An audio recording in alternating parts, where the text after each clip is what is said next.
Okay, it's credible that someone might go, you're a Republican too. Maybe I believe there's a logical proposition that you're more trustworthy. Maybe. But the idea that people genuinely believe, I'm 5'10", you're 5'10", you're more trustworthy. Like, that's not a logical, no one believes in that sense. So it's an affinity towards someone who is similar. Hello and welcome to The Sacred. My name is Elizabeth Oldfield, and this is a podcast about the deep values of those shaping our common life. We have had a really rich and interesting series, and today you're going to listen to an episode in which I reflect on those conversations with the help of a guest. I was really delighted to welcome Jon Yates today. Jon has worked in community projects. He worked at McKinsey as a consultant. He founded a youth charity, and he is now the executive director of the Youth Endowment Fund, which helps prevent children and young people getting involved in violence.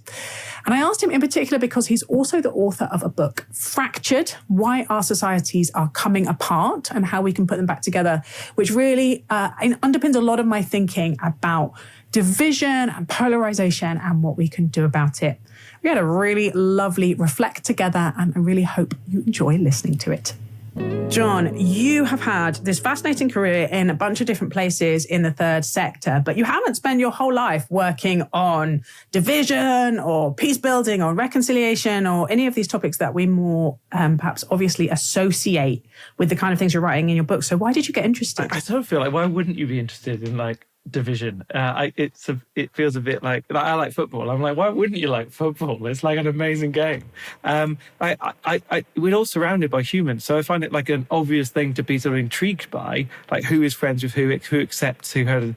But like if I was being sort of slightly sort of self-analytical, I think there's probably two things that's sort of true of me as a kid that sort of made me more likely to be sort of obsessed with this stuff. So one was, when I give a talk, I often say I'm going to lead with a confession. And my confession is I was never cool at school. And I often sort of tell people that the fact I was not cool is like super mysterious. And by that I mean, not that it's a surprise that I wasn't cool, but like there's so many reasons why I might not have been cool that it's kind of a mystery as to which one did it. I guess... in the complex status, unspoken hierarchies, so was it the fact my dad was a vicar? Was it that I had ginger hair? Was it that I used to have a lisp? Largely gone, not entirely. Was it that I was way too academic to be sort of socially acceptable? Was it that I was just totally useless at sport? It could have been any of them. Who did it? And that sort of not being terribly cool makes you sort of interested as to like why are certain people friends with certain people and how does that work and why am I with so I was very fortunate. I had a group of mates at school who I love and I stay very close to now, who I very much chose, but they were so like me. We were all like super uncool together. And it was only as we got older we realised, oh wow, we're now the uncool people, but we love being with each other. And it just made me sort of intrigued about the whole thing. I think the sort of bit that then sort of turbocharged it a bit, there's even in my uncoolness, there were people less cool. And there was one kid in my class who no one ever sat next to. And it used to just burn at me. I would just see this empty chair next to this boy. And every day I felt like sort of, this is not right. Like, this person is like me. I'm not, and I felt like I was complicit in like some awful thing. And eventually I said to my friends, right, that's it. I'm drawing up a rota. We're going to take turns sitting next to this boy. And they were all like, oh, Yates, what are you doing? What are you doing? You're going to make us even less cool. What are you doing to us? But I just could, and it did make us less cool, but I just couldn't stand it. And so that sense of like acceptance and being part of something, it really sort of triggers something in me. Yeah. And then what tipped you into, actually, I need to spend several years deep in the data and the theory about this in order to write a book about it? Was there one inciting incident? So I spent about 10 years delivering like local community programs with children from all sorts of walks of life. And I remember we had a board who sort of, it's a charity, for a board sort of, and I remember going to the board to like explain the next thing I thought we should do.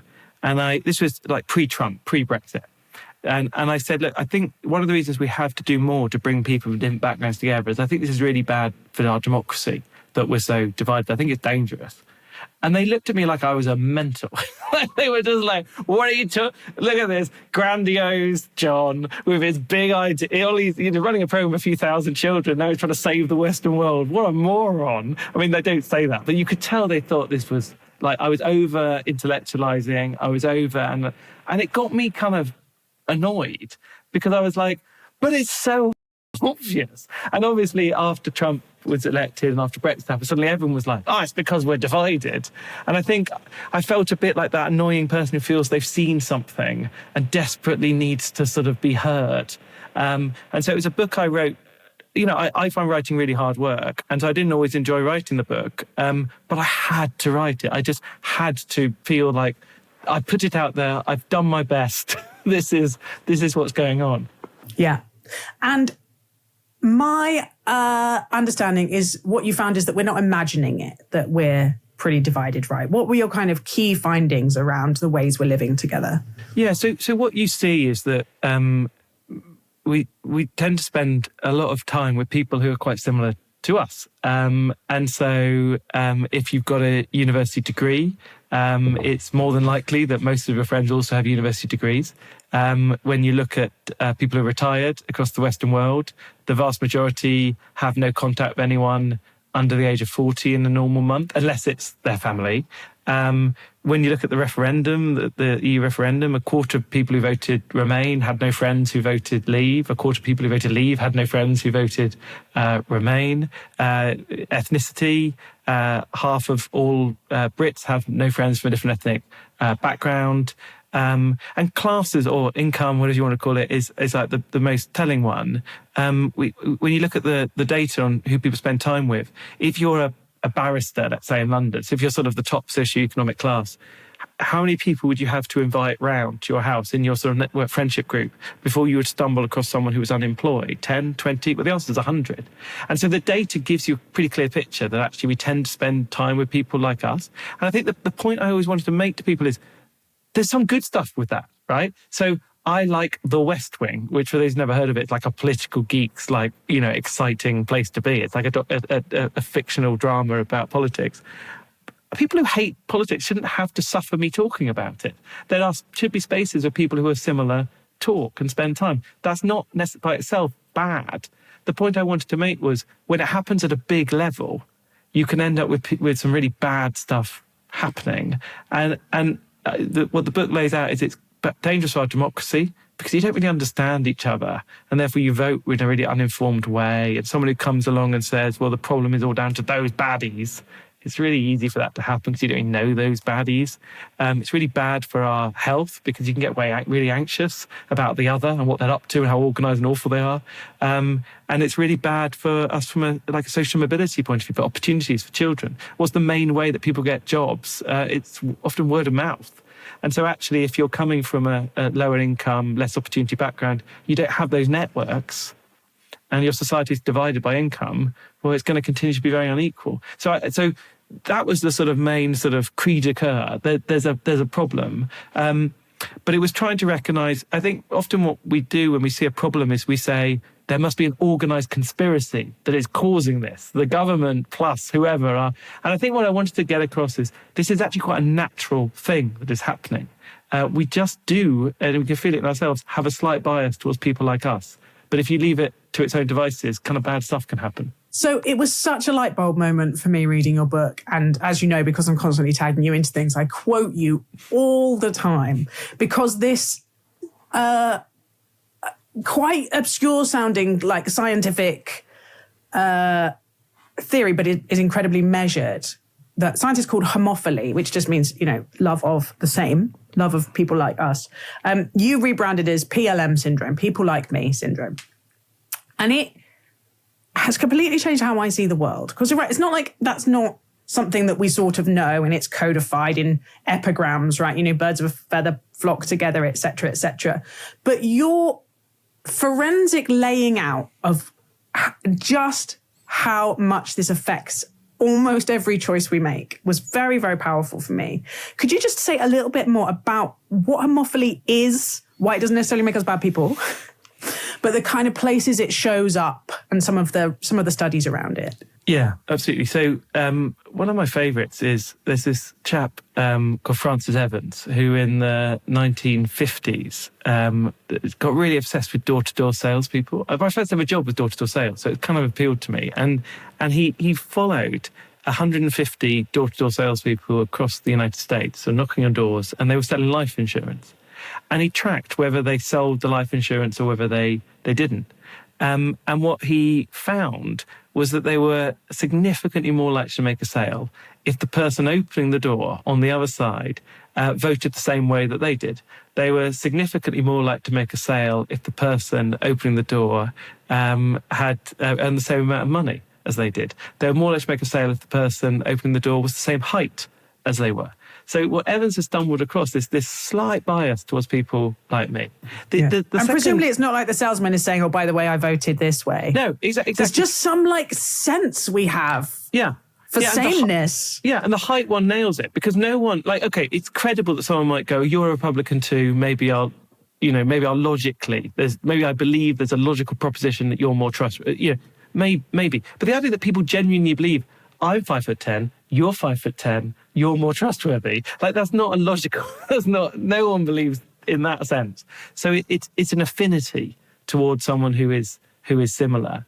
And you see it. There's thousands of studies that found the same way. The other one I love is a place called Waterhead Academy in Durham, in Oldham, and what it's a school made from two other schools. So there was a school called Breeze Hill and Count Hill, and one of those schools was almost entirely white British kids, and the other school was almost entirely Asian British kids, and they merged the two schools together, and they decided to track who do the kids make friends with, and they did it by seeing who do they sit next to in the lunch hall, because that's where you choose who you can sit next to. And the first thing they found was that the white British kids and the Asian British kids were less likely to sit together. I don't think that's that interesting, really, because they had been educated in different schools. But they also tracked a few other things, and they found that kids with ginger hair were more likely to sit next to kids with ginger hair, and kids with glasses were more likely to sit next to kids with glasses. I mean, I, as someone with ginger hair and glasses, was just thrilled that they had people to sit next to. But the core insight again is there's this slight bias. And I think the best way to understand it, we get used to talking about racism and prejudice, which is sort of active hatred often. What I'm talking about here is a sense of a fear of rejection that is less when someone seems similar. So what I mean by that is, let's say you go to some sort of social event and you walk in and I see a group of people I don't know, but somewhere off to the right are a group of people wearing corduroy and they've got, glasses on and they've got sort of middle-class accent and they're about my height. They're not super tall, so they don't terrify me. I might well wander over and join them. And the reason is I think they're less likely to say, what are you doing here? That's what we're talking about here. But done en masse, it starts to be problematic. It's embarrassing, isn't it? It's like a really embarrassing fact about humans. The way I put it in the book is we're like Narcissus scanning the world for fragments of our own reflection, right? How flippin' self-obsessed can we be? That basically the people we feel safest with are the people that are identical to ourselves. And then there's a sadness under that, right? Like there's something unstable in our sense of self and our ability to feel at home in the world. If the further we get from our own reflection, the less safe we feel. Like that deep coding of difference as threat, as difference as danger, feels just like a sadness to me. And it is embarrassing. It's ridiculous. I was walking down a train the other day and I have this very particular brand of pen that I like and this very particular brand of notebook that I like. And I walked past someone using my brand of pen and my brand of notebook. And I swear my internal monologue went, they seem like a good person. Yeah. Yeah, that's exactly what it is. Yeah, that's exactly what it is. And but let me, I don't disagree with you, but let me sort of put a slightly more sort of sunny take on it. Okay, go on. Another way of looking at it is there are species of animal that don't bond together very much and don't. What is amazing about humans is we're actually phenomenally good at trusting each other and cooperating. Like what makes the news is when we don't. But the news is the bit that's unusual, right? That's why it's news. Like generally, we're actually very good cooperators. That's, we're not the strongest, we're not the tallest, we're not the biggest, we're not the, but we cooperate really well. So like, actually a different way of thinking about it is, isn't it amazing that humans who don't know each other, have never met, if they can spot something that they might think they have in common, it can be a vehicle to build a connection. Like that's actually quite a positive trait. Now, the weakness is if we can only spot things in common with some people and not others, right? And if they all spot the same. But the opportunity is there, because actually the truth is humans have lots of traits, and some of them we hold in common with most people. So I love football. Lots of people love football. Some hate football. I like politics. That's a completely different group of people. I have ginger hair. That's another group of people. I'm a Christian. That's another group of people. And I think what is really, if I was being sort of optimistic, I'd say what we need to be better at is finding places in our society that throw us together with people we didn't choose to hang out with, because then we'll soon spot the things we have in common.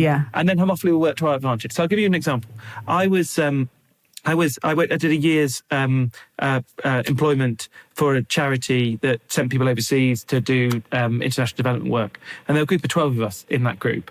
And most of us were Westerners. There was one guy who was American by birth, but by heritage Pakistani, Jawad, who is a Sunni Muslim.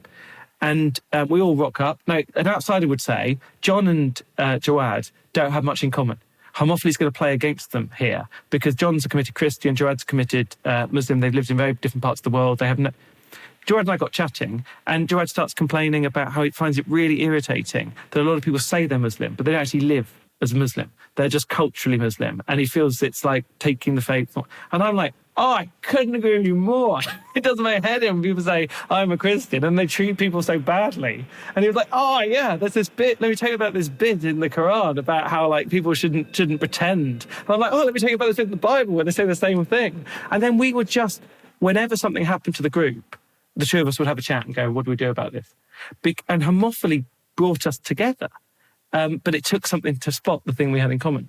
Yeah. And that's the argument that's so helpful in the book, that we actually need structures and shared institutions and shared stories to just like keep this at a healthy level, right? To not do what our society is doing, which is like continually reinforcing our people like me syndrome by both putting us in echo chambers in digital space, and demographically, we're less likely to be in an office with people different from us. We're forgetting how to navigate that tension. And I think you talking about rejection is really helpful for me, because, I write a lot in the book about fight or flight, and the way difference can just take us into slightly more anxious, slightly more tense space in our bodies. And that makes it hard to listen and hard to have empathy and hard to be actively looking for the thing we have in common, right? But the more we do it, the less it feels dangerous. And the less we do it, the more it feels dangerous. And that, it's one of the things that Sacred's trying to do is like help listeners have the habit of listening to people not like themselves and feeling that thing in their body, which is like this. And I can feel it halfway through an interview sometimes where someone says something and I'm like, oh, here we go. My shoulders just get a little bit tenser. Like we've hit the difference. We've hit the thing that we don't have in common. But the hope is that through listening deeply to their values and understanding where they've come from as a child and their story, I've given lots of opportunity for both me and the listener to find things in common, or to find things that sound understandable. Or yeah. That's right. So I think there's two bits here. There's one which is like, how do we find ways to interact? Like if something seems dangerous, but it's actually not, right? So my kids sometimes do high ropes where, you're up on this sort of rope high in the air, but you're attached to a harness. It looks dangerous. You think it's dangerous. It's not dangerous. And so one of my kids gets terrified by this. So I'm always saying to them, look, you're being told it's dangerous, but you've got to remember it's not. You've got to somehow overcome the fear. And the way to do it is broadly to do it. And then you realise it's not dangerous. To prove it to yourself. Prove it to yourself. So that is what's the case with people who seem different from us. They're not dangerous. And so you have to somewhat put yourself in those positions. And that's why I'm always saying that join a club. go 4 times. If you hate it, stop going and feel virtuous about what you did. But join a club, because you probably won't hate it and you'll get to meet some people. But one, we've got to put ourselves into those positions. I think the second thing to do, though, is that feeling of insecurity that comes. So when you're talking, I was a thing the other day, I was chatting to someone who's way taller than me, massive, could absolutely, lift me off the ground. And I could feel myself sort of pricking, and I hear the monologue saying, he probably thinks I'm a bit of a loser because he's so massive and he's, and I was like, but then I'm like, isn't that interesting? Look at that monologue. That's so funny. Why does my brain do that? Hello, 12-year-old self that's still with me. Yeah, and I'm like, that's cool. That's fun. Like, I think it's like being okay with that feeling and knowing it's just a feeling, like feeling vertigo when you're on a rope. It's not real. And I think sometimes we think, if I feel insecure, it means I'm unsafe. Yeah. If I feel insecure, there's something wrong with me. No, it's just normal to sometimes feel insecure. Yeah. It's okay. It's fine. And I think the temptation is to take that like low-level semi-conscious anxiety and get angry and then direct the anger at the person we perceive to be making us feel unsafe, right? 100%. And what we're living in is times that actually that response of externalizing into anger is really encouraged, right? Yeah. Is how it works for the algorithm. It makes us feel righteous. 100%. So the reason I want to talk to you is we have been really pushing ourselves this series. Like last series, we were talking particularly about Fully Alive. And so as I'm usually picking guests that are kind of helping stretch me in different directions, that was much more about people who are prepared to talk to me about sin, frankly. And so this series, I was like, right, it's really important that we hold to this central mission of the podcast, which is listen across some really quite deep differences. So we've had Kate Thomas, who's a witch and she doesn't like the word medium, psychic, sort of, none of those words work. But anyway, Kate Thomas, we've had Tim Winter, who's a Muslim. We've had Christians in James Martin and in Rod Dreher, who've come to radically different political and theological intuitions about things. We had Daryl Davis, who, is a black man who talks to the Klan. And it really was bringing up for me, both noticing it in myself and noticing in the audience who we adore because they actually talk to us and reflect out loud about how things are going with them. Just how much more emotionally challenging it's been as a series, right? Like, for wherever you're coming from, you will have likely listened to someone this series who you really did not want to listen to. And the number of people in the comments who've basically said things like, that was uncomfortable, I really struggled with that, like, I really didn't want to listen to that person. This lovely comment says something about like, I messed up my would-be tidy assumptions, which is exactly what we're wanting to do. You've listened to some of them. What stood out to you as kind of one of those differences that you thought was particularly interesting? The thing that I found myself thinking about is who is beyond the pale? Is anyone beyond the pale? Is anyone ever beyond the pale? Like, so my general view is like the woman who you spoke to, who as for listeners who haven't listened to it, would call herself a witch. Like, we're not trying to be mean. Whose name Kate Thomas, yeah, Dr. Kate Thomas. I thought was so easy to listen to. Clearly highly intelligent, clearly, cares a lot about what she's doing, cares a lot about people, has a very strong sort of moral set of principles. I was thinking, like, if my children said, my kids are also teenagers of that sort of age, we're going to get a tarot reading done, I'm like, that's a terrible idea. I'm not going to let you do that. No way. And so, like, I was listening to you, and you're someone with great empathy. You're someone who wants to listen. I was there going, you got to challenge her a bit. This is like, come on. I don't believe that she's psychic. I think this is potentially, I'm not saying she's doing it on purpose or anything. I think this is potentially exploitative. And I'm worried that as a person of Christian faith, I am worried about what you might be getting involved in with some of that stuff. So then I'm like, well, hang on, John. you also believe it's important to listen and to make space. And so, for example, when you had Rod Dreher on, am I saying his surname right? Yeah. Who is, I wouldn't say he describes himself as a Trump supporter because he's not a big fan of the man, clearly, but he votes for Trump.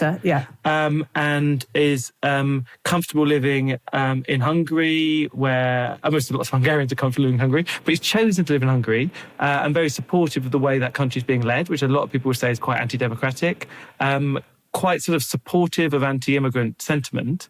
I can imagine people would complain and say, why have you given him airtime? I was like, good on you for giving him airtime. It's important we understand where he's coming from. I don't think his ideas are beyond the pale. I think it's important we listen to them. And so I was like, what am I meant to feel about a woman who's promoting tarot reading? But and I kind of felt there's something between the difference of this is a very sort of Christian concept, isn't it? The difference between the sin and the sinner, right? The difference between the person and what they're promoting. So I basically think no one should feel any duty to agree or support what I say.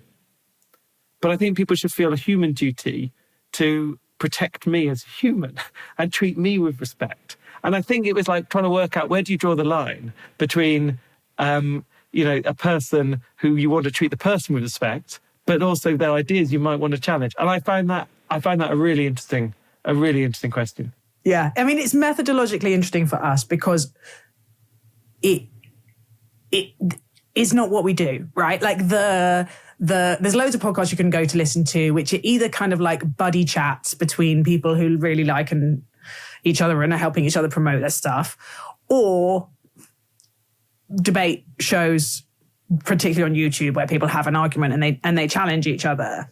The idea, and this is why, I mean, it is counterintuitive to people, the idea that you could listen to someone who you do not agree with purely for the sake of understanding them and not feel like it is your job in that moment to tell them why they're wrong isn't something I see a lot of. And it is the thing that people often misunderstand, that in listening without challenging, I am somehow promoting that and this is why I'm so interested in how we think about difference, right? Because my general commitment is that difference is not usually actually a threat, it is a gift. And that's partly kind of my theological doctrine of creation and about how we grow, right? And what kind of communities flourish. They are often people with different gifts and different backgrounds and different sectors, how teams flourish in organizations, right? Like this safety, this knee-jerk need for safety in sameness, or association of safety with sameness, is fine in limited quantities, but is actually, I think, like, leads us into bad places. And so I am trying to move towards difference, but I don't think listening is the same as affirming. Yeah, I think that's right. I think so. The thing I was wondering, like, I was thinking, how else could you? How else might I? You're not me. Like, how else might I have done that? Because I was like, I would want to listen to this person I potentially disagree with, and I'd absolutely want to listen to something that I think might be wrong. I think that the question is whether I might have wanted to say at the end, I'm not personally convinced by this. I personally still think X, Y, Z, but I so think we need to listen to it. And we were in a car the other day in the US on holiday, and this taxi driver spent half an hour telling me that this was a few months ago, that Biden was evil, and that he was he was working with Xi from Chairman Xi from China, and with a load of other people who have secretly run the world, including Bill Gates, to kill us all through COVID vaccines, right? And my kids are in the car. I'm like, so I'm not going to take the guy on. What's the point? It's fascinating. And so I just asked him loads of questions. As we got out of the car, my kids were like, is that right? Now, I'm obviously at that point going, no. No, it's not right. It's obviously crazy. But I think it's like, how do we have that? Is there space to have a tension that says, I'm modelling the importance of listening and modelling telling you what my opinion is? And I wondered if there's something there. But you probably would say that's exactly what you were doing. Yeah, that's what I hope the reflections are. And again, just reminding people that, and this is why I think it's because we're not used to it. Reminding people that just because I'm listening to someone with empathy and openness does not mean that I'm agreeing with them. Doesn't mean you agree. No. Yeah. Like, and if you look across this series, you will hear me listening to people with empathy and openness with views that are the polar opposite. So it can't possibly be true that I agree with everybody. Yeah. But let's come on to Gwen Adstead, because I think that helps us get to the heart of some of this thing. Because what you said was that is there some, and I could feel this pressing on the buttons of some of the listeners. And Gwen Adstead is this psychotherapist who works with violent offenders, essentially. And her incredibly sort of morally robust posture of empathy and curiosity and respect towards people who've done the most heinous acts in society is, for a lot of people, quite hard to listen to and interesting, right? And say a bit more about what that was pressing on for you. I mean, I thought she was, and is, obviously a remarkable person. And as an example of empathy is outstanding. The thing I was wrestling with, I was, so the point she made is, who am I to judge, basically? Who am I to judge this person who's committed murder, a potentially appalling murder? And I think the thing she said was, they have committed murder, but under severe mental health difficulty, whereas I don't have that difficulty and I was mean to someone. So who am I to say I'm better or worse? Like, on one level, I'm like, yes, okay. But it feels a bit, I almost wanted to say, the broader point is, you are not a better person than that person in God's eyes. And so you're absolutely right to empathise and understand. But I worry a bit about creating a norm that suggests that we shouldn't be horrified by, like, sin, by murder. Like, so I'll give you an example that maybe we feel more comfortable with. I was chatting with friends about terrible tragedy, obviously, about the Grenfell fire. And we were talking about the evidence that had been given by the company, the various companies who hadn't taken action. And my friends were saying, yeah, but, they're under pressure. You've got to get inside their heads. They're under pressure to make a profit. They're in a culture where people tell lies in those businesses. It's very hard. Are you saying that you, in that circumstance, wouldn't have gone along with the crowd? And I'm like, yeah, that is what I'm saying. And I was like, I know that makes me sound like a sort of arrogant person.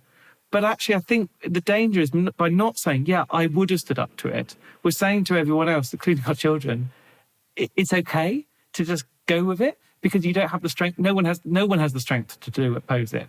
Whereas I'm like, no, like, apologies, that does make me sound a bit like an idiot. But when I was at school, I was the kid who said, no, we're not going to leave that child. We're going to go next to him. And I think we all have the moral agency to do the right thing.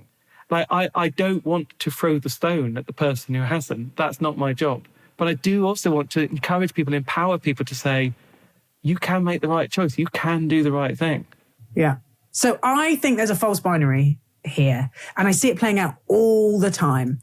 And the place I see it playing out most is in parenting. That there is this idea that you have, like, strict authoritative parents who teach their children what right or wrong are. And then, like, warm, cuddly, permissive parents who give lots of nice feelings, but don't actually teach them what right or wrong are. The research shows both of those types of parenting are really unhealthy. That's authoritarian. That's permissive. What you want is authoritative parenting, which is incredibly clear on the boundaries and incredibly warm, kind, empathetic, and emotionally safe. And so how that works out, and I don't manage this all the time, but how that works out with my kids is like, you are so angry. I can see how frustrated you are. It's not okay to hit. Like, what else can we hit? But I don't then go, here's the punishment for hitting. I'm trying to teach, like, I'm trying to teach right and wrong from the inside, not from the outside out of fear or shame. And so the shorthand for that is firm but kind. And I think what I am trying to model in public and what I think, and so we think with difference, we can either listen and be empathetic, but also just be mush and have no principles and no opinions. And the thing is, listening to people does risk us changing our minds on some things, which is why people don't want to do it. But if we've got, like, a deep enough sense of self and a deep enough sense of principles and commitments, then it is entirely possible to listen deeply, hospitably, and with empathy, and still and still be firm, right, about what we think and what we hold to, and not to get like super theological for those listeners who are not Christian. Apologies for a second. I actually think this is what the gospel is, right?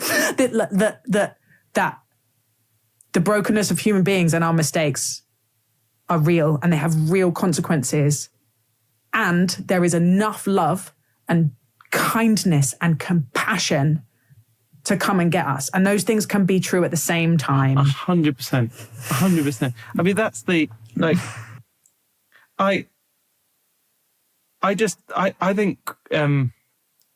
think the story of Jesus' teaching is beautiful. I find it just continually beautiful. Like the idea that a person is of just immense moral value, full stop. Right? And like we then separately, what have you done?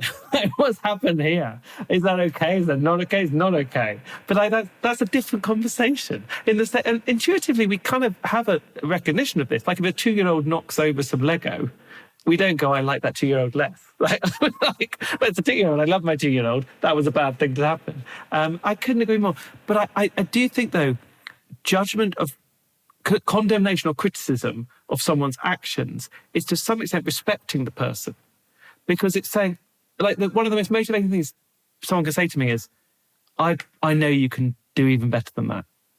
I'm like, wow, thanks. And I would want to say to my kids, that was wrong. Tell me about it. What happened? I'm so sorry. You probably feel upset. And then, you can do better than that. And I do expect you to, and I believe you can.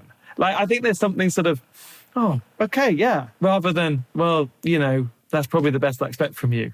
Yeah. Given the circumstances. Yeah, you can't help it because you've got no agency and you're not really responsible for anything. Yeah, you've got mental health difficulties. I guess it would happen that you might murder someone. I'm stretching it a bit, but you know what I mean? I want to say you are loved. No, it's irrelevant what you did. Yeah. And I want to help you and bring comfort. But we also want to condemn what's happened. Yeah. Interesting. Final question. Having come to an awareness of homophily or people like me syndrome in the world and in your own life, what do you do differently to keep it in healthy levels? So some of it is like in stuff in my head. Like, if we were talking about a bit, like just recognizing when I feel like I might be rejected, knowing that's just normal, not worrying about it, and not turning that into being anti-people, and then instead throwing with... I think the second thing is I do want to be in spaces where I'm going to talk to people who might seem different, because I find the thing that's in common often. And so for me, that's just trying to get involved, like joining clubs, getting involved in societies, sitting with people who I might not, whether at work or out of work, going to sit at the table that I might not normally sit at, and just trying to connect. These are small things, but if we all do small things, I think the world can be a much happier place. Yeah. Thanks, Jon.